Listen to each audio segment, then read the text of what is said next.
Hi, it's Derek Blasberg at Zara Talks. We're about to sit down with Fabien Baron and Ezra Petronio. Hello everyone, thank you so much for your patience, and I'm so sorry we're running a little bit late. There's Fashion Week, there's terrible traffic, lots of people trying to get around. So our moderator is a little bit delayed. He's going to be here in about 5 or 10 minutes, and then we'll take over from me. But just to be respectful of your time, we're going to start with a little bit of an introduction and start the discussion. So thank you again ever so much for your patience. So we're very, very honored to have today here two of very, very dear friends of Zara's company and legends in their industry, really legends, Fabien Baron and Ezra Petronio.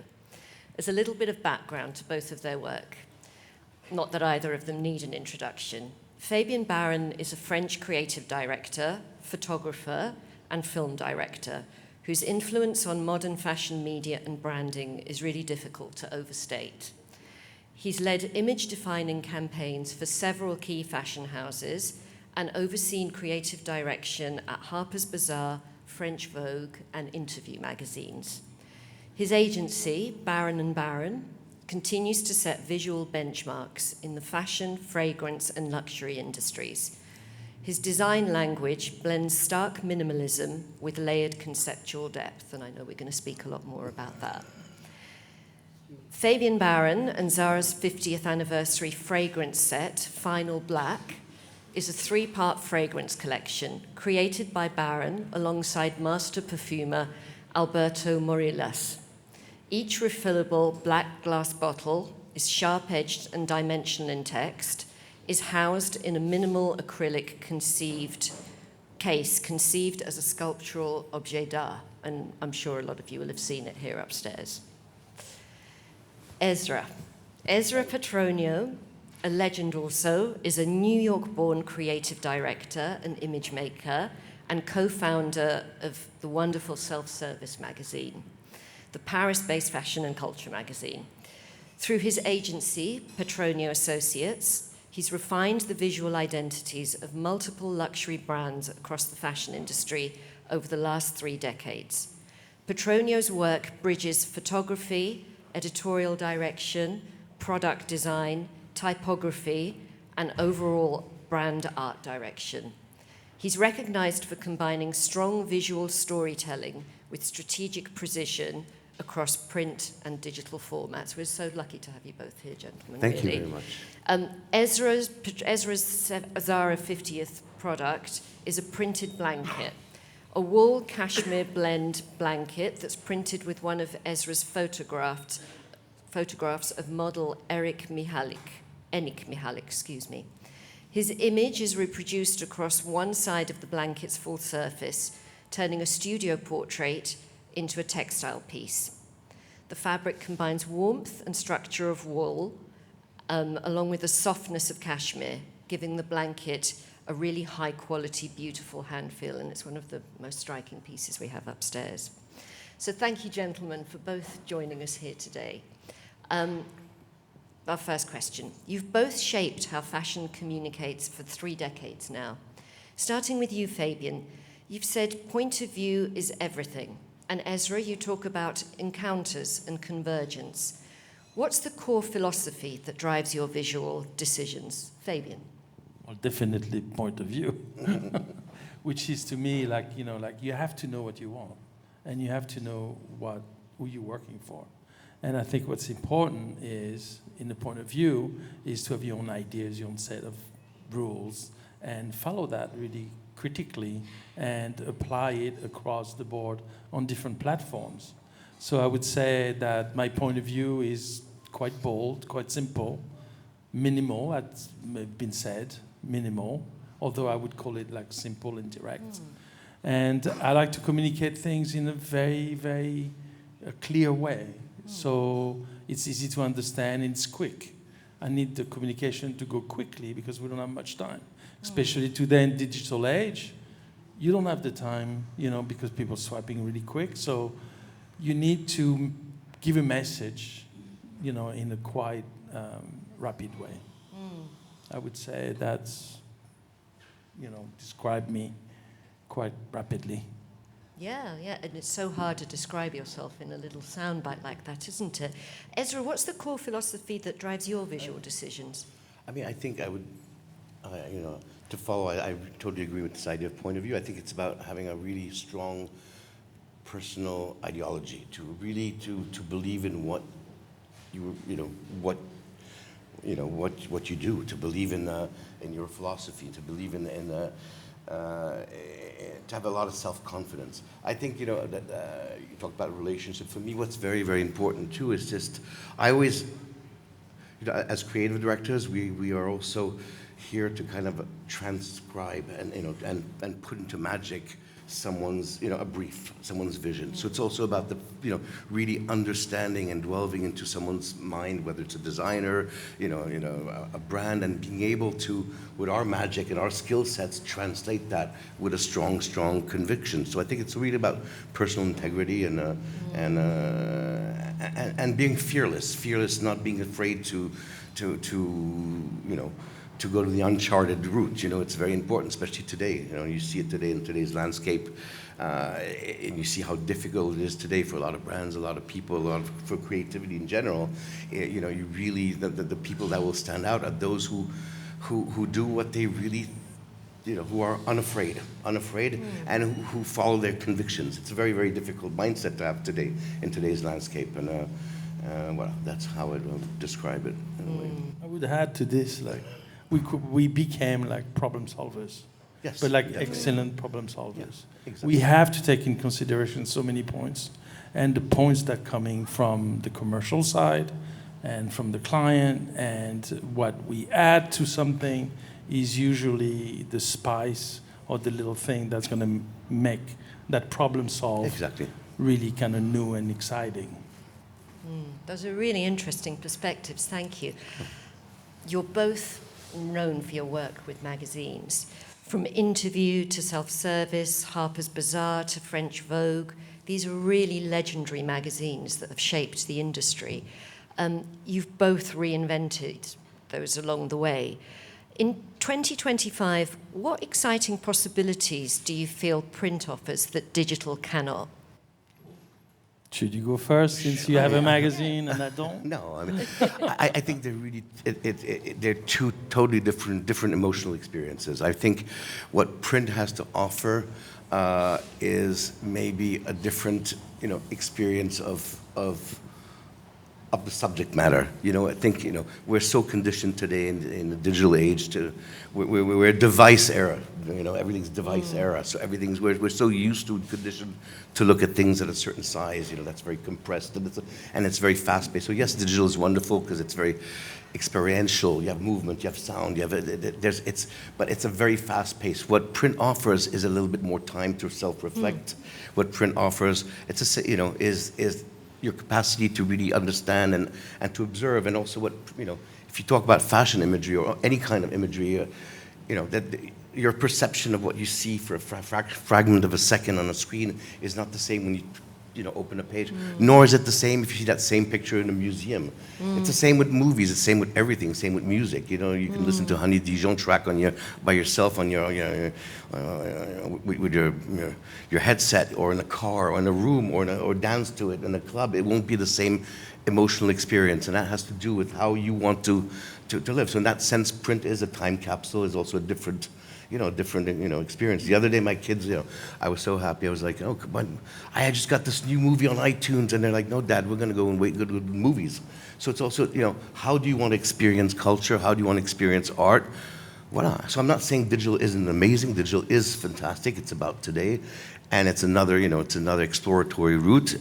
You could do things in digital that are different, but with print, you own your pace. You own your rhythm. You have the time to really emotionally engage in things. Digital, you are following a rhythm. It's much, you're not necessarily in control, but it's still amazing. Digital is amazing. There's nothing to It's say. really interesting, the analogy between music and film to compare it to, of course. Yeah, Fab?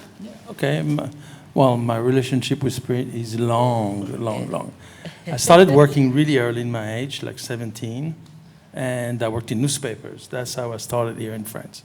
And then I moved to New York really early on when I was 20, and I started working at Condé Nast, GQ, South Magazine, then, I started my own magazine, and then Harper's Bazaar. No, Italian Vogue, I forgot Italian Vogue. With Franca, the first issues of Italian Vogue. So, I went Italian Vogue, then Harper's Bazaar with Liz Tilberis, and then Interview one time, and then Interview again, and then Arena Unplugged. I've done magazines, I built my knowledge out of the printed matter. What I feel about, I saw the high of magazines. I saw its rise to its maximum, which I thought was around the 90s. But I start, there's a decline. There's a decline. The magazines are not as relevant as they used to be. They don't stand out as a tool to communicate and pass on pop culture the same way it was. It's now about social media. It's the turn of social media to really communicate what's going on.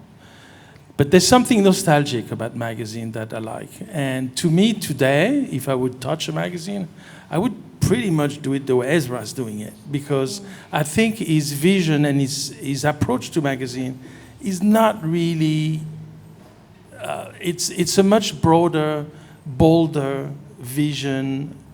And again, the point of view is unscripted. And the point of view is really precise and non-compromising. And I think magazine today, everything is a transaction between the companies that all the fashion industry. I mean, I'm talking about fashion magazines, right? They're all it's transactional. You have companies, they need something, you do a story and you help, you put their credit and back and forth, and you get something, get a page, you get something, you get a collaboration. But it's transactional. It's not about giving really what your opinion is on an issue. And I think the magazine is there for that. That's what I think, journalistically, you would think you want an opinion, you want to give a point of view. And that's why, to me, the point of view is the most important thing. Because you want to give your angle and the way you see things and the way you view fashion and the way you view everything around you, and your angle on pop culture, your angle on what's going on in the world. And you put that out there in a way that needs to be relevant, but also current, therefore, but also that has really specifically your angle. And I feel that is a bit lost. And to me, at this point, working for a magazine, I got proposed to work for certain magazine. I don't want to do it because I don't feel comfortable. I don't say I wouldn't want to start my own, because that could be interesting. Because there again, like you did, I think it's from you. And I think that's missing today. And, no, absolutely. So magazines, I mean, it's more a book almost. It's like a reflection on what's going on per your perspective. Yeah. And I find that more interesting. We were talking in the car when we were driving over here about the mindset we were, a couple of decades ago, how the industry was. 'Cause right now, obviously, we're all witnessing a lot of changes, a lot of fear in this business, in the industry. They're very complex times, and we were reflecting and talking about how this industry evolved. And it's true, growing up, in the 90s or 2000s, magazines were. Was everything. They were everything. Everything, and I think, but even competition was respectful. There was, people had a point of view. Criticism, the fashion press. Everyone had a role to play, and it made everything more healthy. And it was much a better way to nurture creativity. Today is way more difficult, in that sense. Right. So I think it's. These are difficult times for creativity, yes. And I think the ones that will succeed are the ones that have this point of view, this ideology. They're unafraid to go into uncharted road, which is a very hard thing to do. But that's the only way, designers will succeed, artists will succeed, or I think it's So I think in that sense, print is is something. It's a little bit like vinyls, no? Yeah, exactly. Yeah. Right? Yeah. I mean, we love them, but it's not like the currency today, Exactly. I think. Right. Those are very, very interesting insights. Thank you for sharing them. Oh, Can we? Running. Derek is running. All right, I'm going to get one more question in. Can we talk a little about? Derek's going to bring a little bit of fun to our Yeah, we're like conversation. blah blah blah blah blah. Anita, you were doing a great job. This is the first Closer. time I've ever come halfway in through a Q&A. Yeah. Wow, you guys are really popular. It's a full house. Number bad. 3. Let's talk about these beautiful Zara collaborations. Fabien, fragrance is invisible until it's worn. It's true. Ezra, a photograph becomes a blanket. How do you translate your visual language into these physical sensory objects? Actually, let's start like from a bigger point of view. There's 50 collaborative products upstairs. Why did you choose a fragrance and why did you choose a blanket? Well, I choose a fragrance because I knew nobody else would. That's really why I picked it. And I'm knowledgeable. Is fragrance a big part of your life? Is that something No, you've it's not always... a big part of my life, but it's part of my work. I do a lot of fragrances. I've done, like, I don't know, like 60 different fragrance bottles. I've done CK1, Acqua di Gio, like I've done like so many. Armani, like everybody. But have you ever designed a scent?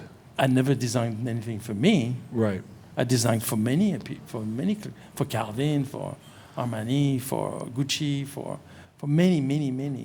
We have a lot. clients. We have some questions here about the 90s And later. I like fragrance, and it's fun. So hold your tongue on the Calvin Armani era. But specific for this one, how did you come up with, there's 3 cents There's 3 cents. for $90 or 90 euros, 90 euros. 30 each. So It's what are a the deal, it's a difference of deal. the 3 and how did you come up with them? Well, I wanted something very organic, best organic, very, very organic. So everything. One is musk, one is almost like a drop of rain, a little bit, and another one of ink. Sorry, ink.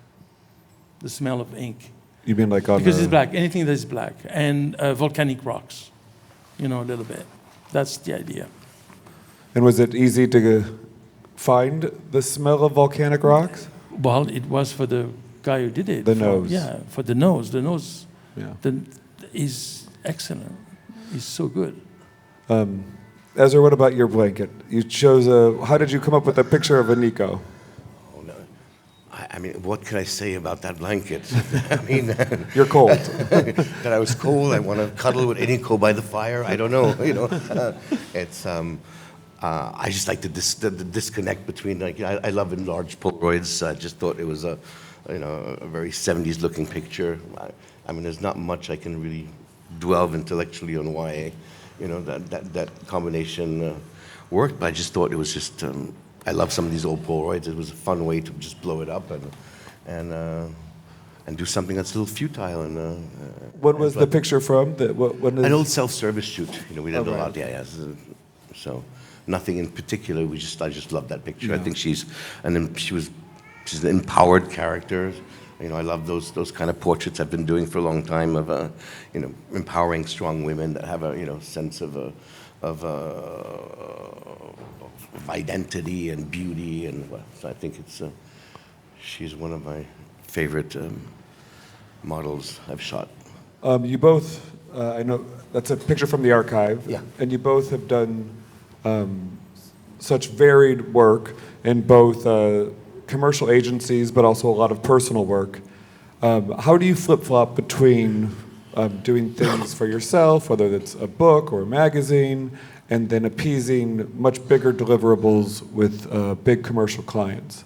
How do you approach these different parts of your professional lives? Personally, myself, I do make a strict separation between the two. I've worked on personal work, photography, film, drawings for more than 40 years, and I've collected a lot of work, which only now I'm going to start putting out there in a larger way. And I drew the line really in the sand, like this is that, and this is that. And I'm known for the commercial work, and I'm absolutely unknown for the personal work.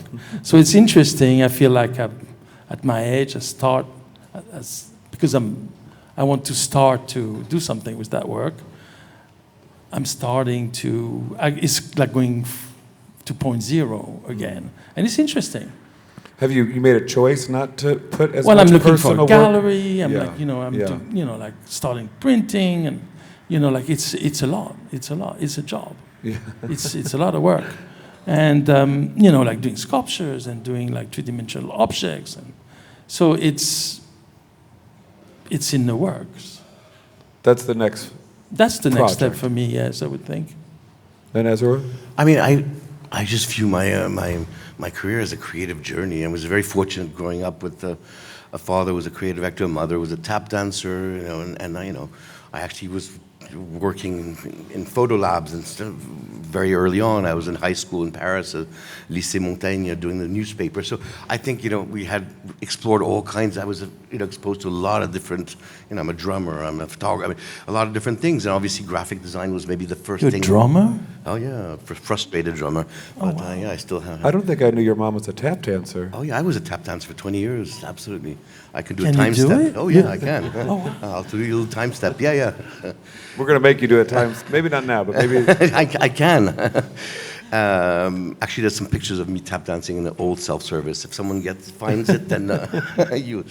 No, what I'm saying by that is, I think we're quite similar in the sense that we developed a lot of different skill sets, and I think if Fabien was a great role model for me actually when I was still at Parsons, and I had another great teacher, Henry Wolf, and these were people, art directors that taught me, and my father too, that creative direction, art direction is an accumulation of skill sets, and I think it's really important to restate that today. It's not just about let's have a great idea of a photographer for XX campaign. It's about understanding editorial design, graphic design, typography, print production, product design, three-dimensional design. It's being able to copyright, understanding words. Words are important. Strategy, thinking. You're a problem solver, as he said. There's a strong, profound art direction, creative directions, all those things. And I think and throughout your journey, you're challenged constantly to explore other mediums. We each have our mediums of choice. Yes, I would say graphic design, but photography was also part of my DNA. I was actually, I was learning in black and white labs with Joseph Koudelka and Magnum photographer. So I put that aside, and maybe that came back later on with self-service. So I think creative. If it's great to be able to explore, to not limit yourself, and that's why I say to a lot of kids today. But what's very important is you need to really study these skill sets. I think if we talk about our job as art directors, it's not just something that you learn in 3 years in school. We've accumulated tons of internships. Years, yeah, I agree. It's a lot of work, And the more work you put in when you're young, for younger people, the more it'll pay off after. There's no, today a lot of young people have, the things, my role models at the time were people that had that had such an experience. Unfortunately, the system, the way it is today, the role models for a lot of young people are not as profound. So you get these disconnected images of you could fast track the system because the system today really, will celebrate people that are very young. Will even celebrate things that are mediocre and call them iconic or historical. And so I see, we're privileged today, both of us, that we to have had great journeys, but these journeys, which are not over, but they came with a lot of work. When I was at Parsons interning and doing shitty little things, even when I started my company with my ex-partner, I remember we were doing at 21, 22 years old, sure, we were designing Comme des Garçons fragrance on the side, but there was no, we were not entitled. There was no entitlement. There was a lot of a drive and a passion, and I think that's the most important today. So try to focus on that drive, and it is difficult. I do see it in a lot of some young people, but that's what I was saying before about how important it is today that creativity be preserved as much as possible. Anyway, I'm just going off track a bit, but the next question has come up so often in the previous talks we've done here, but there seems to be such a focus or renewed interest in the 90s when you guys cut your teeth. Calvin Klein, this is when the era CK1, Prada, the birth of modern luxury branding. What part of that era do you guys miss, if you miss anything, and what do you not miss? To be honest, I don't miss anything. You just move forward and you just go forward. I mean, it was, it was fantastic time, absolutely. Are you surprised by the nostalgia of the 90s today? No, it always takes 30 years, right? About. In New York, Pamela Hansen launched a book, Mark Ronson Yeah. released a book, Anna Sweet, and they're all devoted to the 90s. Yeah. And I don't know I'm if- not surprised. It takes time, Yeah. for people to go back.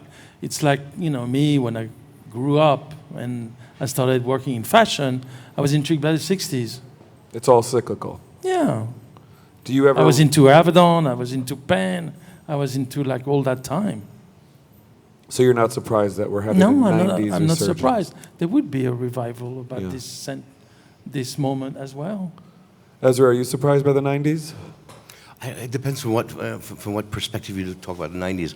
I mean, funny enough, the new issue of Mac Self-Service is a guest edited with Peter Mullier, and it is, and I talk about it in my editorial about like more than I don't look at it with nostalgia. I'm just very grateful to have started working in that period, just because the system and the business was very different. And when you're starting out as an art director, a graphic designer, we could have taken, I did a lot of things in contemporary art and music, but fashion, I was quite fascinated. Fashion was a different landscape then. So I look at that with nostalgia, and the way we worked was different because it was not different. It was a different business, it was a different time when the image making was different. You remember we would have Yeah, it was smaller. You would have a brand, you'd have a budget to do to produce one series of images and to encapsulate the designer's vision, and you would work on it, you'd have time to do that, and those images would live for a whole season on billboards. If you're a bigger company, you might have a secondary campaign. That's the way image making was happening, and so you had more time to do. Today, that same campaign lasts a minute or a week and is replaced by another one. So I would miss more the time, the pace, but I don't see it with nostalgia. I mean, it's different today, you have to react differently. So, I mean, I love the 90s I look back at the 90s just to find inspiration to move forward today. It's more a source, not of nostalgia, but of inspiration. If one thing, I would say the integrity of everyone was a little bit higher than it is today. Absolutely. When you believe in something, you were going for Exactly. it, and you were there were no compromise. And everybody was really very, very sharp. Everyone's with their sharp, point of view. yeah. Everyone was like, and there's a great conversation, once again, I'm not promoting self-service, between Raf and Peter, and they were talking about how they were taught to work. They were taught to do what they truly believed in. They couldn't do it any other way. And in a way, I feel kinship to that state. We are luxury artisans in a way. We have a way of working, and yes, we're problem solvers. Yes, we can find all kinds of commercial solutions. But at the end of the day, I only find joy in if I can really do what I am capable of doing. If I am not in a position with a client, or if there's no respect, if I am not taken, I'm useless, and I hate feeling useless in this business. And there's a lot of waste of talent today, and there's a lot of micromanaging. That's maybe some of the issues we face today, is that maybe too many cooks. And I think it's very important that people start to learn to trust each other a little bit more, to trust the people you work with. So I think there was a little bit more. It was more concise then. There was a little bit more. Smaller. It's smaller. The business is smaller. much larger today than it was back Yeah. then. And there's many more platforms to deal with. So Exactly. the conversation is to be, broken down into pieces, when before you were doing one billboard, it was Kate Moss on CK1, bam, that was it. And it was like a statement, and that statement had the longevity. Exactly. But right now it's like a little bit Instagram, a little bit there, a little bit there, a little So TikTok. exactly. So the message is broken down in pieces, and it's good. It's practical because you can reach more people. The demographic are different, and I think it's very valuable way of working. But you don't have that. It's much harder to come up with something iconic that is long lasting, because it's not put out there in that same manner, if you see what I mean. There's not a great deal of work that goes into making sure you got your top of the pyramid extremely polished. Yeah. You have to keep this constant brands, constant conversation, interaction, and you have to engage constantly. So, I think once again, there's no nostalgia of the past. I just think that's not bad. The conversation is good. It's good to have this conversation, but there's no, it's a silly thing to try to compare our beautiful campaigns of the '90s and the time and the energy and the effort that was put into that when you have a day when we shoot campaigns and you have 3 sets and 75 assets and moving images and this and that. And there's no way in 15 pictures to do it in a second. You have 20. You can't compare the quality of those 2 images. You might get lucky. So it's a little bit absurd. You're shooting with like wide formats because you have to crop in 50 things. So you're comparing things that are uncomparable. So you have to work differently today and find other creative approaches to master the amount of assets you need to produce. So it's a different creative approach. But also, I think the conversation has shifted from maybe doing the advertising campaign, probably more into the fashion show. The fashion show has become really this iconic statement for a brand. The fashion show, the moment that you rally everyone, and you put the fashion show, how you put that together, how you manage, like you do the decor, you casting. Everything has become more focused towards the fashion show. You can see the budget are going like skyrocketing into crazy places when they're cutting the advertising budget because magazines are not powerful anymore. Magazines have lost their voice, I think, to me. But and the money has shifted towards digital and towards the fashion show because that's where creative people, the creators can really express themselves in a way that I think that's their statement, that's their campaign. I mean, that's a huge distinction. When I first started, a fashion show was really about one side of the runway was people from magazines, and one side of the runway were the people from the stores. It was only press and retail. And now I think they don't care. It's influencers. Yeah. Right. So or at the end of the runway, the show going to be cut into video. The magazine space is small, and the influencer bigger because the rich, to be honest, I understand the brands. I would do the same thing, because you're going to have all your influencers going and posting the show everywhere, and that's going to have such an impact compared to maybe a billboard. Or a magazine page, which nobody looks at magazines anymore. So, maybe it not shifted. no one. Maybe not no one. Fewer people. But even the and way there are fewer ads as well. And the way that you cast is different. Obviously, talent is followers count, and social engagement is now incorporated. Absolutely. The cast is made with making sure, okay, that model has that many followers, therefore, let's have her. And the next question is, what excites you about where fashion communication is headed today? So are you looking forward to doing more digital? Are you guys looking in Web3? Are we going to be doing campaigns in the metaverse? Well, the thing is, I think, and Ezra as well, I think being a creative person, you always will find a solution to find ways within the landscape of what is out there to come up with ideas and concepts that will give it a click. I think I've been trained like that from when I started, and to really just use my brain and use and you too, I have to say, to come up with solutions. We are problem solvers, and we come up with solutions to execute ideas that moves product forward. That's our job, ultimately. You want to add a tone of creativity to that? You want to add a tone of artistry to that? Yes, of course. That's your point of view. And it's good when you can and you find the people to do that with, because it's always a very positive marriage. And I believe in that, But don't you agree? Yeah, absolutely. I just think, listen, we've lived through so many technical evolutions. I mean, the digital era. I mean, I remember self-service. We did the first iPad issue. We did the first video issue. I mean, we did the first augmented issue, augmented reality experience. And so, yeah, next issue you'll have AI stories and so on. All the technological are just, for a creative person, are just tools. Tools that can be mastered. Voila. But once again, your idea, your approach, your vision is something that's yours, regardless of the tools you're going to use. So we all, it's our job to stay relevant and to be able to understand, where technology is going and things like that. Am I fascinated by AI? Not at all. I don't care, but I look at it. That's I play the with next it. question. Oh, sorry. Do either of you guys use AI? I use AI, of course. Tell me how you use AI. All my storyboards now made in AI.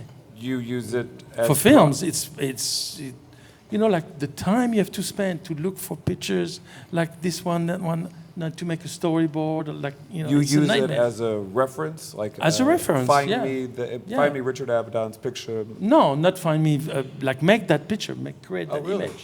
Yes. And It's very practical. 10 years ago, you'd have had. You have to find the An picture illustrator. yourself. You have, no, it's not really right. The girl doesn't look right. The client is not going to understand. Now they understand better.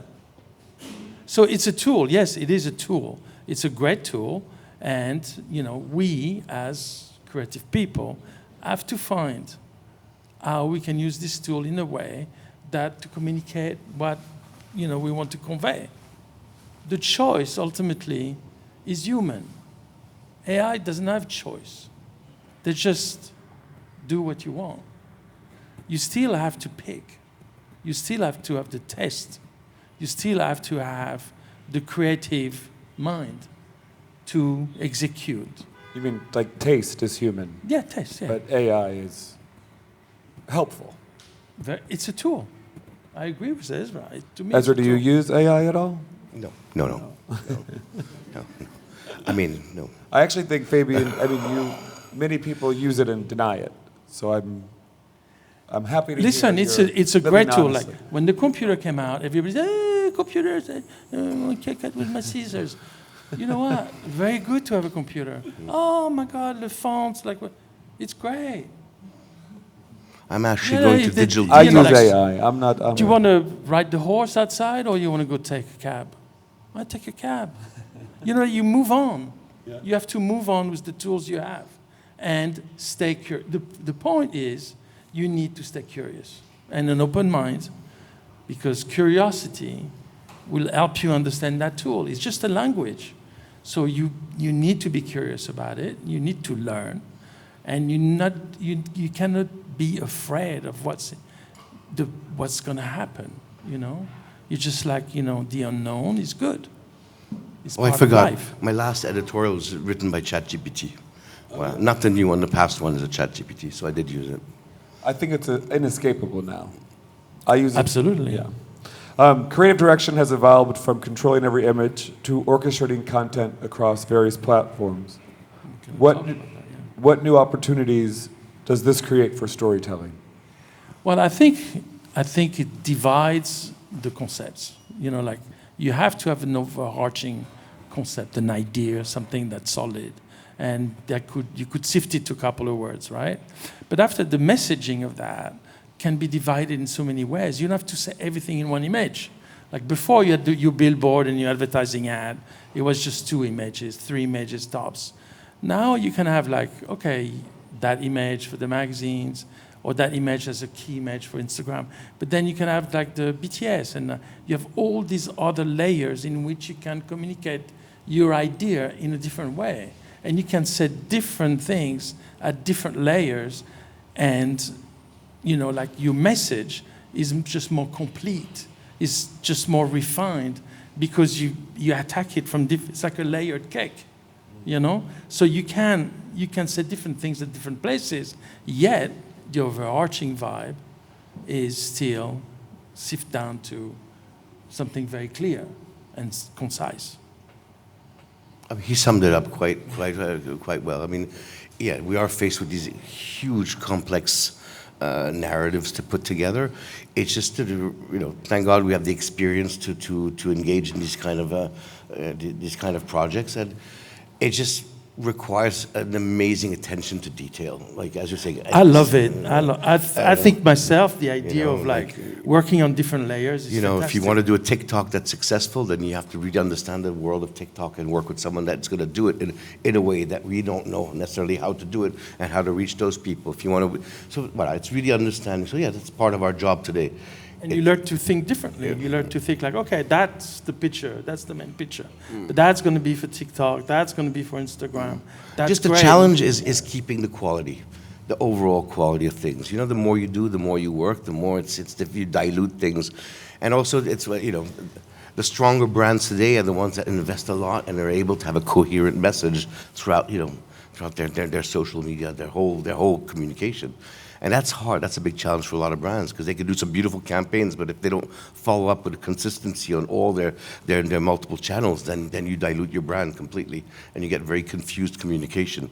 That's why people like Demna, some of these great brands, or you know, But brands today, they're not, you know, they became media powerhouses. You know, like if you look- They're the storytellers. more they're than- the storyteller more than the magazines, if somewhere. If you look at how much information they pass along and how much they had to adapt to this new way of thinking. You know, like you take Dior, for example, or Louis Vuitton, you communicated by Louis Vuitton. If you follow them like constantly on all different layers. And they create all that content. Of course, they use outside people for certain cases, but they do also do a lot of things internally. And they became media powerhouses. It's very interesting. So this, I'm sure you get asked this question specifically often, but for young creative directors, people who want to follow in your footsteps, what's the best piece of advice you would give someone who wants to be the next Fabien or Ezra? Work hard, stay curious, be focused, and keep your eyes on the ball. intern. Do as much, take as much as you can. Be patient, and it's very once again very difficult. You know, I see a lot of kids I get out of school that have a great potential. I give them a 6 months internship, but all of a sudden they get the opportunity to do like a record cover or whatever, and they think they can start their agency and they're ready to go off. Or you know, you see a lot of great young talent that haven't even matured yet, that don't even know who they are, that are sucked up directly by DM, by big brands, and starting to shoot these micro little campaigns, and then you know, thrown out, disposed of very quickly. So don't fall for that. I would say just really, really study. And culture. I'm shocked by the lack of culture I see in a lot of young people. It's fundamental to go and understand. I mean, any young filmmaker knows the history of cinema. And you know, how, you know, if you're going to enter the world of fashion or image making, learn about fashion communication, go to bookstores, I mean, that's the essence. How do you guys find talent? Or I mean, is it all, are you on Instagram and DMing young designers? How are you guys sourcing They usually fresh come. voices? I mean, in my case, they come to us.